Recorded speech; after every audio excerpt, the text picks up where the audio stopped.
And then the final ones I'm talking about is a couple of medical applications. For the most part, we're not seeing these too much. So I would say instead of thinking of these so much with the mindset of, do I have any medical device customers? Think about it again in more broad terms. Do I have any embedded system manufacturers who this might be applicable to? In this case, though, it is a medical device that has a disposable attachment. In this case, it's a filter. And what the memory device does is it makes sure that that disposable is authentic. It's not a counterfeit.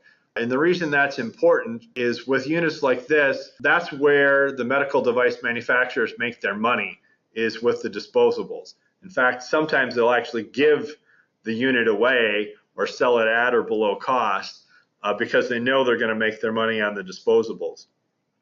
But because those are so high margin, it also makes them a target for counterfeits.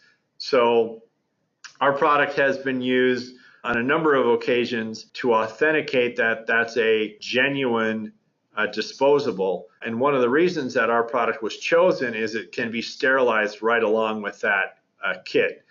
And in fact, we've got products that will be able to withstand any form of medical sterilization that they may be using.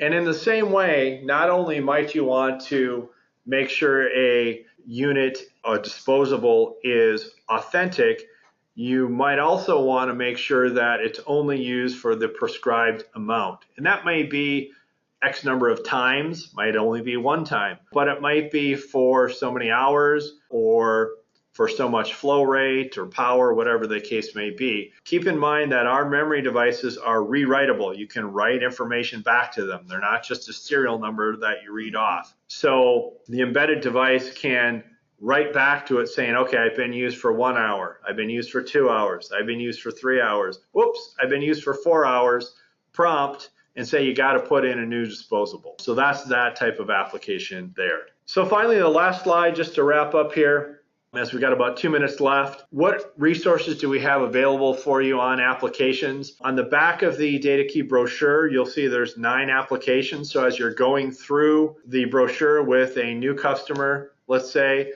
you can flip over to that back page and run through particular applications. And again, keep in mind, even though you may be talking to them about one primary application, there may be a secondary application that maybe you and maybe they hadn't even thought of that they might get for free because they're using a portable memory device. So we only include 9 on the brochure, many more than that if you go to the DataKey website and click on applications.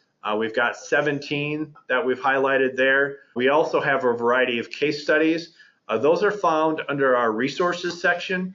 So if you go to resources and then documents, and then we have a filter. And if you select case studies under the filter dropdown, the only thing that'll be displayed will be just the case studies. And then finally, we also feature both applications and case studies regularly in our periodic e-newsletters. So certainly when you see those arrive in your inbox, open them up and give them a look.